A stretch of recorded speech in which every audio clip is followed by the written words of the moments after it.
Masih membicarakan saudara terutama untuk DKI Jakarta yang memberlakukan kenaikan asimetris untuk UMP DKI Jakarta di tahun depan bersama Mbak Diana Dewi, Ketua Kadin DKI Jakarta, dan Mbak Eni Sri Hartarti, ekonom senior dari Indef. Mbak Eni, dengan penjelasan dari Mbak Diana, kalau saya pekerja sih saya cukup tenang lah mendengar Mbak Diana nih. Tinggal nanti pelaksanaannya begitu ya Mbak Diana ya. Mbak Eni, tapi begini, kan harapan pemerintah adalah tidak ada PHK, bisa cepat ekonomi berputar begitu.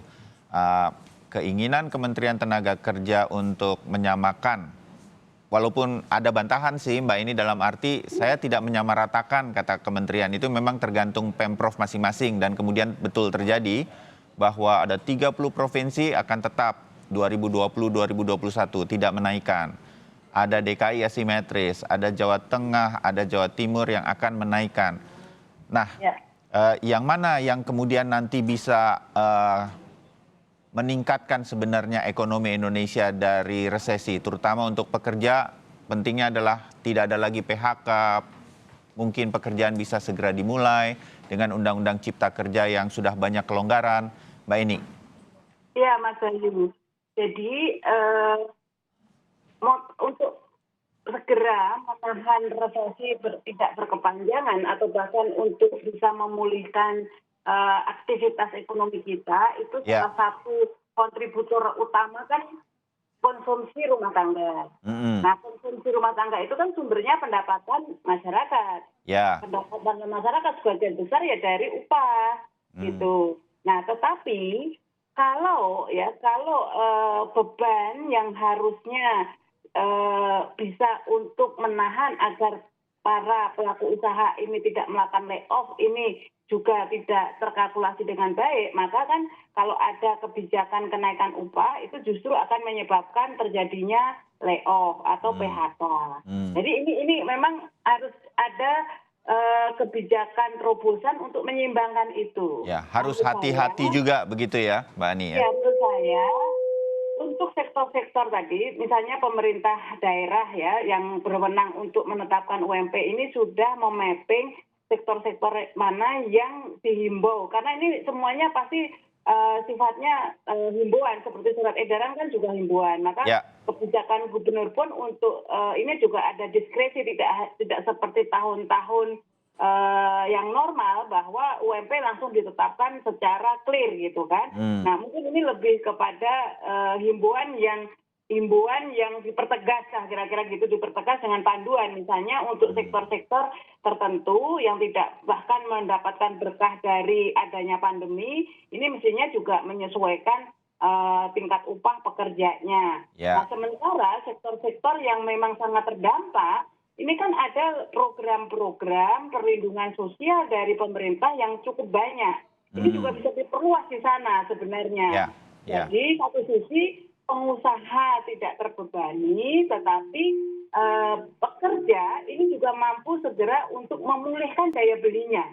Ini kan titik tengahnya sebenarnya yang harus diupayakan itu gitu. Nah, cuman ini kan harus ada satu mekanisme prosedur yang pasti gitu. Jadi katakanlah program apa yang nanti akan dibiayai, karena kemarin Bu Menteri Keuangan juga sudah menyampaikan bahwa akan ada perluasan perlindungan sosial yang menyasar pekerja yang di bawah UMP, ataupun misalnya kalau kemarin kan sasarannya di bawah 5 juta ya.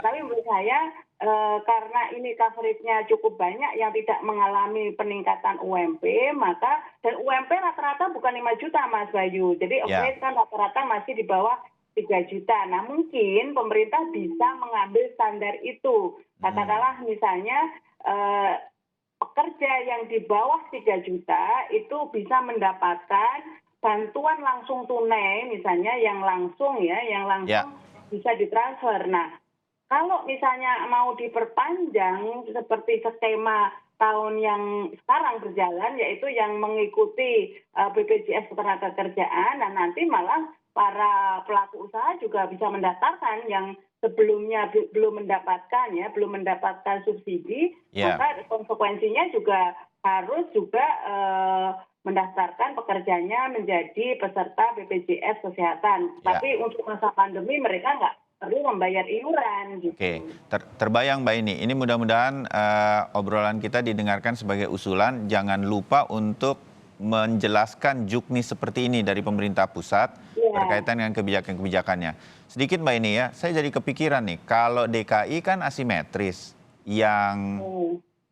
sektor industrinya yang bisa terus bergerak di pandemi bahkan meningkat pesat, harus dong naikin UMP, sementara yang tidak bisa diklasifikasi nanti sedang dikerjakan Kadin, Dinas Tapi memang begini juga sih Mas Bay. Ya, tapi gini, sebelum Kenaikan sana yang Mbak Eni, saya ingin selesaikan dulu sedikit. Saya jadi kepikiran kalau Pemprov seperti Jawa Tengah, Jawa Timur yang menyatakan kami akan menaikkan, ini berarti seluruh sektor industri atau tidak? Jangan-jangan itu juga perlu juknis. Karena kan pasti ada yang betul-betul terdampak pandemi dan tidak bekerja sama sekali, Mbak Eni. Betul. Jadi kenaikan pun juga hati-hati ya. Ketika satu sektor yang kita sebutkan tadi mengalami kenaikan, belum tentu nanti setelah pandemi trennya juga sama. Misalnya jasa kesehatan, setelah pandemi selesai belum tentu juga akan mengalami pertumbuhan yang tinggi, termasuk IT gitu kan. Nah ini makanya ini betul-betul harus dipikirkan juga kelanjutannya. Karena kan keputusan UMP ini kan nggak mungkin nanti berlaku mundur setelah ini dinaikkan, ya nggak akan bisa tahun depan setelah normal mereka mau diturunkan lagi kan tidak. Makanya menurut saya ini benar-benar diselesaikan secara tripartit gitu, dikomunikasikan dan dikoordinasikan per sektor, dan juga yang penting acuan ya, panduan teknis juknis tadi ini bisa tidak mengikat gitu kan, tidak mengikat bukan tidak mengikat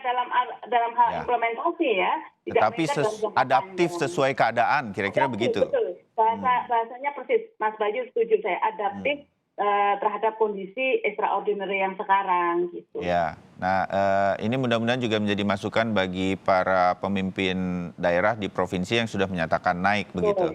Kalau di DKI, Mas Bayu, satu hal lagi, ini kan mendekati pilkada.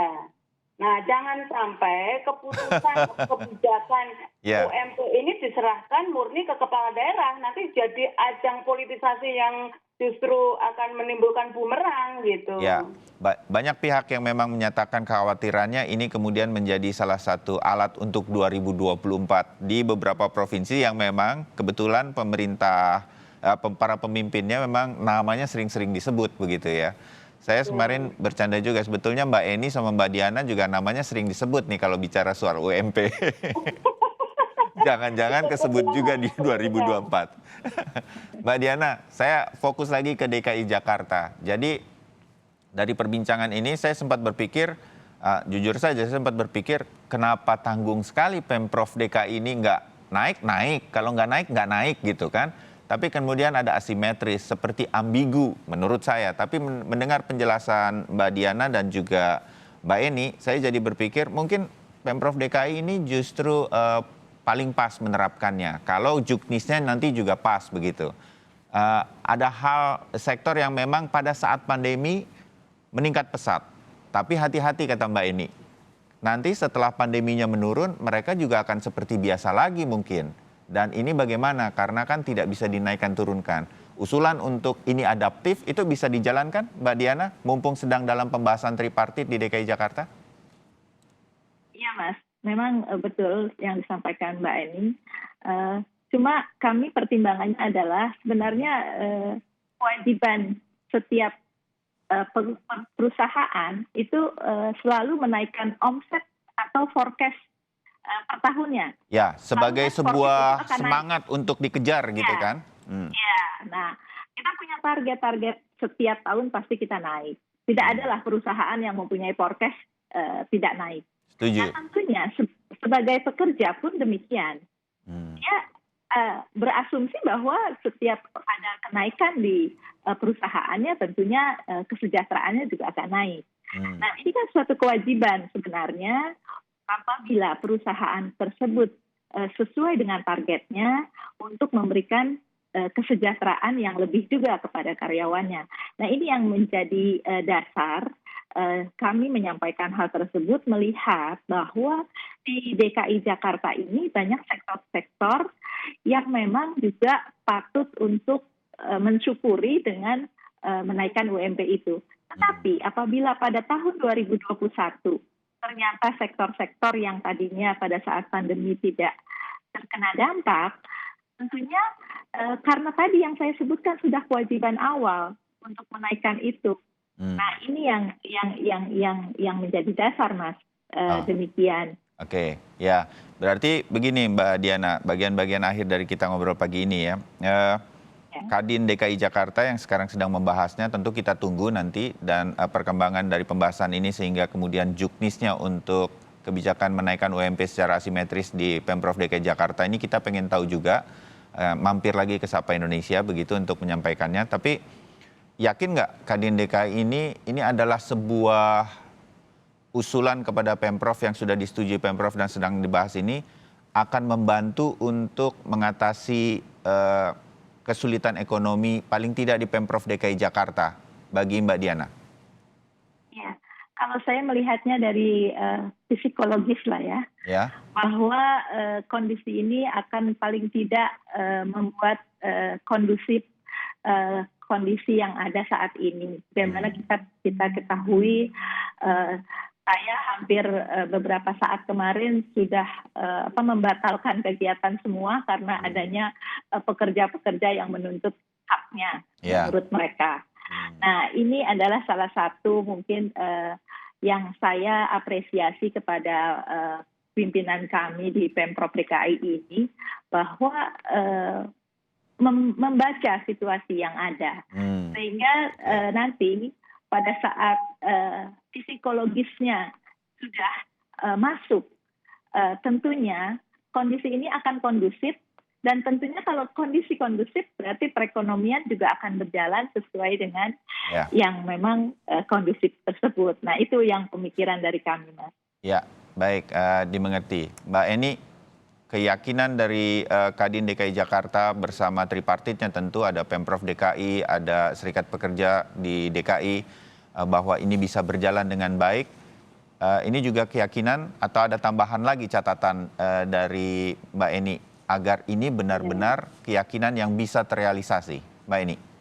Ya, saya yakin sih Mas Bayu kalau komunikasi itu terjalin dengan baik, penjelasannya juga transparan, itu semua pihak pasti bisa menerima, dan buruh pun juga bisa menerima. Kan buruh juga mengetahui persis kondisi cash flow ataupun finansial masing-masing perusahaan. Jadi juga pasti dengan legowo lah bisa menerima gitu. Nah, tetapi tadi bagaimana efektivitas dari intervensi pemerintah menurut saya juga sangat penting, karena kalau tidak ada, sekalipun legowo, tapi kalau tidak ada kenaikan daya beli kan nanti juga pemulihan ekonominya akan terlambat dan terhambat gitu kan. Nah, maka menurut saya ketika masing-masing pihak ini secara proporsional tepat gitu kan mengambil kebijakan dan juga tidak menuntut berlebihan, tetapi juga memenuhi haknya secara proporsional, pasti kita akan segera keluar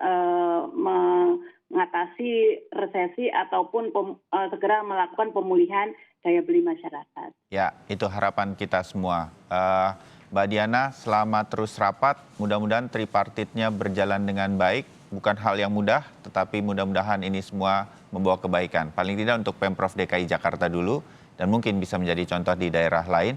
Mbak Eni, terima kasih masukannya. Kita kembali lagi ngobrol lagi nanti. Selamat pagi. Assalamualaikum warahmatullahi wabarakatuh. Waalaikumsalam.